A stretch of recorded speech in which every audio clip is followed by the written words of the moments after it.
एक राज्य का राजा बड़ा ही परेशान था।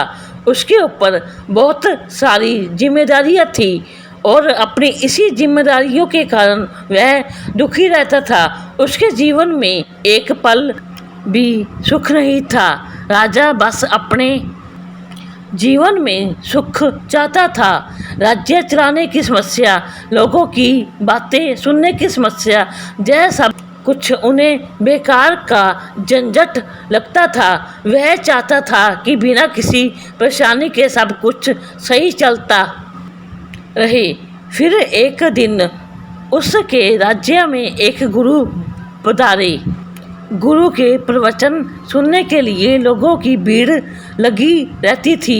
तब राजा स्वयं उस गुरु के पास पहुंचा और कहा, क्या आप मेरे समस्या का समाधान कर सकते हैं? गुरु ने कहा, यह तो समस्या पर निर्भर है कि तुम्हारी समस्या कैसी है। पहले अपना समस्या तो बताएं। राजा ने कहा, गुरुदेव, मैं खुल कर जीना चाहता हूँ। मैं दबा हुआ हूँ।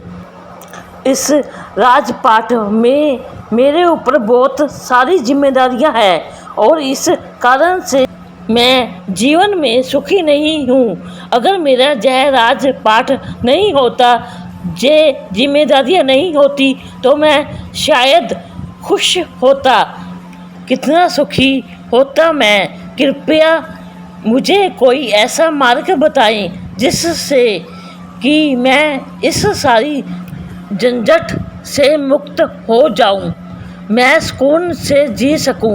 राजा की बातें सुनकर गुरु मुस्कुराए और गुरु ने कहा, यह तो बड़ा आसान है।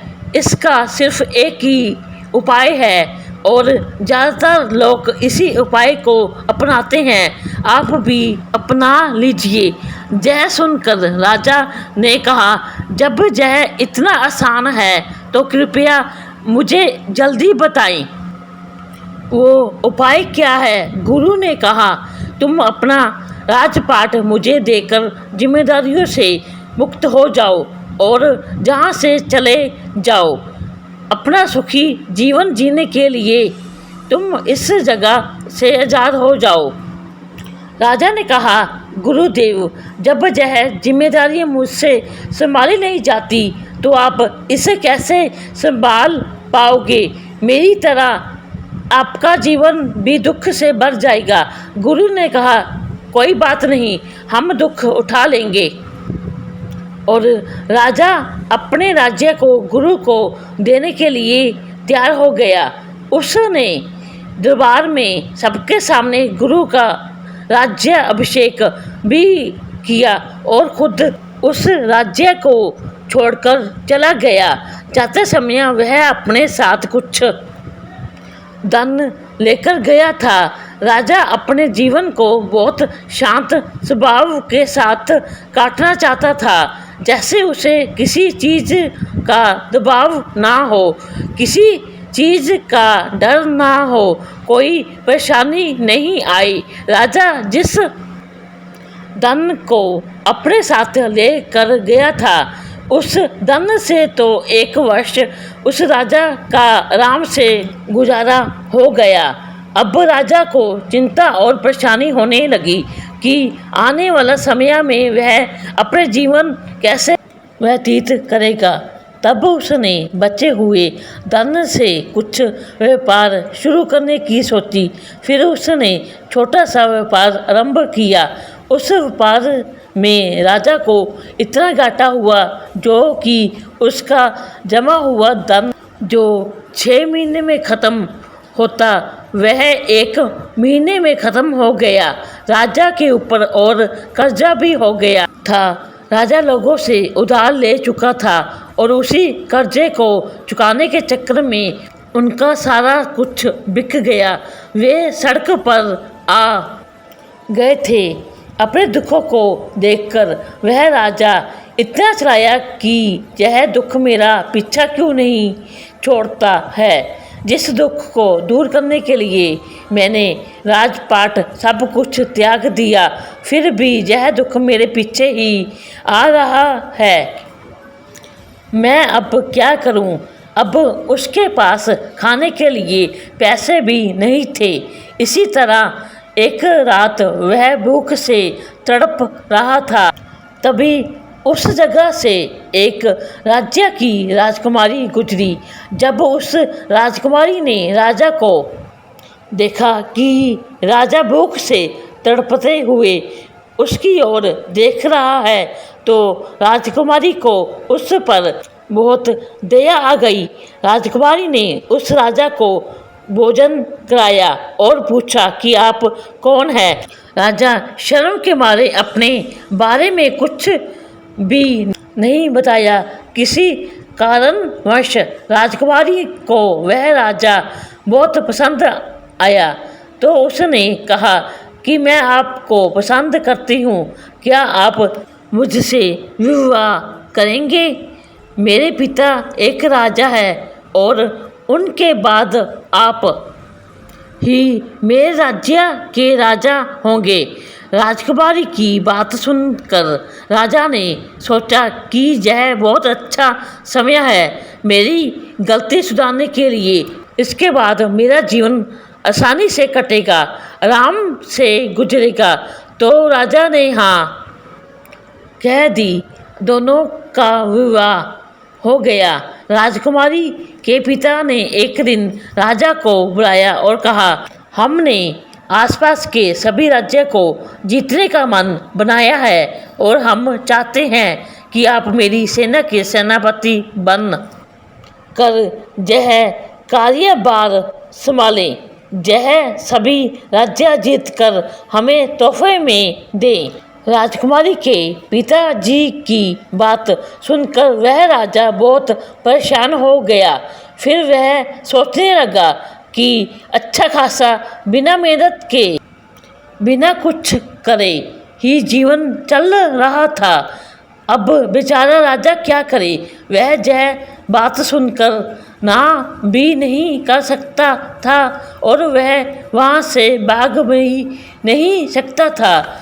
जब एक रात राजा को मौका मिला तो वह युद्ध शुरू होने से पहले ही रात को महल से निकल गया और फिर अपने साथ कुछ धन लेकर दूसरे राज्य में चला गया।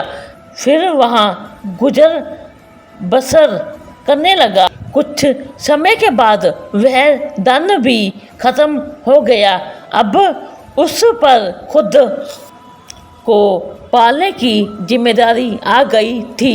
इसी तरह जब वह मजदूरी कर रहा था तो एक दिन उसे अपने राज्य की याद आई। वह सोचने लगा कि मैं भला ठीक ठाक था, अपने राज्य में शान से जीता था। इतनी धन दौलत, कितने महल, इतने लोग उसके चारों तरफ घूमते थे। पहली बार वह मजदूर का जीवन जी रहा है। तब उसने सोचा क्यों ना अपना राज्य वापस चला जाए। फिर गुरु से विनती करके फिर से कहूँगा कि वह मेरा राज्य लौटा दे। यह निर्णय करने के पश्चात वह वापस अपने राज्य पर चला गया। उसने देखा कि राज्य में चारों ओर खुशहाली है। राज्य में नए नए निर्माण कार्य चल रहे हैं और सब लोग अपने नए राजा की तारीफ भी कर रहे हैं। राज्य की सीमा पर एक शक्तिशाली सेना भी खड़ी है जो अपने राज्य को बाहरी आक्रमणों से बचाती रहती है। यह सब देख कर वह अपने आप को और कोसने लगा और सीधे उस गुरु के पास पहुंचा और कहा, गुरुदेव, इस दुनिया में मुझे ना जहाँ पर सुख मिल रहा था और ना मुझे जहाँ से भागने के बाद सुख मिला, ऐसा क्यों हुआ? गुरु ने उसकी बातों को सुनकर गुरु ने कहा, सुख और दुख तो तुम्हारे भीतर होते हैं। यह जगह बदलने से नहीं जाते। जगह तो हमेशा तुम्हारे साथ चलती रहेगी क्योंकि तुम नहीं बदल रहे हो। तो तुम्हारे सुख और दुख कैसे बदलेंगे।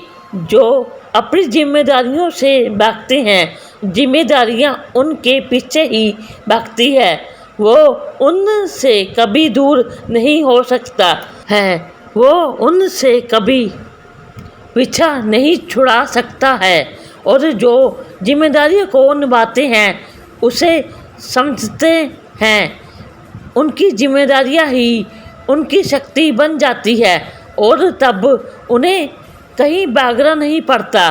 फिर गुरु ने एक चिड़िया के घोंसले की तरफ इशारा करते हुए कहा, देखो वहाँ जो चिड़िया दिख रही है वह घोंसला बनाती है ताकि उसके बच्चे खुश रह सकें, सुरक्षित रह सकें। अगर वह चिड़िया अपनी जिम्मेदारियों से भाग जाए तो क्या उनके बच्चे सुरक्षित रह सकेंगे? और जब उनके बच्चे सुरक्षित नहीं रहेंगे तो वो सुरक्षित कैसे रहेगी? उनके बच्चे ही तो उनकी ताकत हैं। ना वहाँ घोंसला रहेगा, ना उनके बच्चे रहेंगे। उस घोंसले की वजह से ही आज वह चिड़िया सुरक्षित है, उनके बच्चे सुरक्षित और यह सारी चीज़ें उस चिड़िया की जिम्मेदारियों की वजह से है, उनकी मेहनत की वजह से है। मेरी एक बात याद रखना, दुनिया में तुम कुछ भी करो, यह जिम्मेदारी है और तुम्हारा कर्म कभी तुम्हारा पीछा नहीं छोड़ेगा। लेकिन अगर तुम्हारे भीतर, तुम्हारे मन में परिवर्तन नहीं होगा तो एक भिखारी जो दुख उठा रहा है वह एक राजा भी उठा सकता है। और ज़रा सोचो, अगर हम भीतर से परिवर्तित हो जाएं तो एक राजा जो सुख उठा सकता है वही सुख एक भिखारी भी उठा सकता है। भागने से कुछ नहीं होता, बस इतना ही हो सकता है कि तुम जिंदगी भर भागते रहो ताकि समस्या तुम्हारे पीछे भागती रहे। इसलिए समस्या का सामना करो, खुद का सामना करो। जिस दिन खुद का सामना कर लिया, खुद को पा लिया, खुद को जीत लिया, तो उस दिन तुम सुखी रहोगे, तुम खुश रहोगे। गुरु की यह बातें सुनकर राजा अच्छी तरह से समझ चुका था और उसने कहा कि आप सत्य कहते हैं। मैंने अपने जीवन में इतना भागते हुए भी कभी अपने आप को मुक्त महसूस नहीं किया। हमेशा मुझे लगता था यह काम पूरा होगा, अब काम पूरा होगा, लेकिन काम पूरा करते करते सब कुछ अधूरा ही रहा, खुशियाँ कभी मिली नहीं।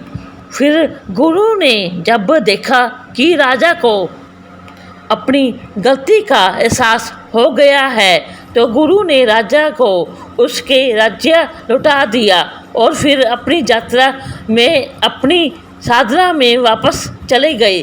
सीख, इस कहानी से हमें यह सीख मिलती है कि आप भी अपने सांसारिक जीवन में किसी भी मकसद को लेकर, किसी भी जिम्मेदारियों को लेकर, चाहे वह आपका घर, परिवार, नौकरी, दोस्त हो, इन सब चीज़ों से ना भागे, इन्हें समझे।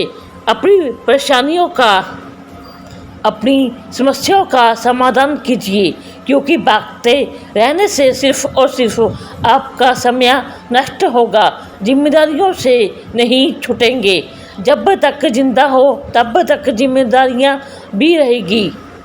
इसलिए इसे समझने की कोशिश करो, क्योंकि जो समय आप भागने में लगाते हो वही समय में आप अपने आप को बना सकते हो, अपने जीवन को सुधार सकते हो और एक महान व्यक्तित्व अपने भीतर ला सकते हो, एक महान व्यक्ति बन सकते हो। दोस्तों, आपको यह गौतम बुद्ध की कहानी कैसी लगी मुझे लाइक और कमेंट करके बताएं और अपने दोस्तों को शेयर करें। और अगर आप नए हैं तो मेरे चैनल को सब्सक्राइब करें और बेल आइकन को दबाएं। हम मिलते हैं अपनी अगली कहानी में, तब तक आप अपना ख्याल रखें।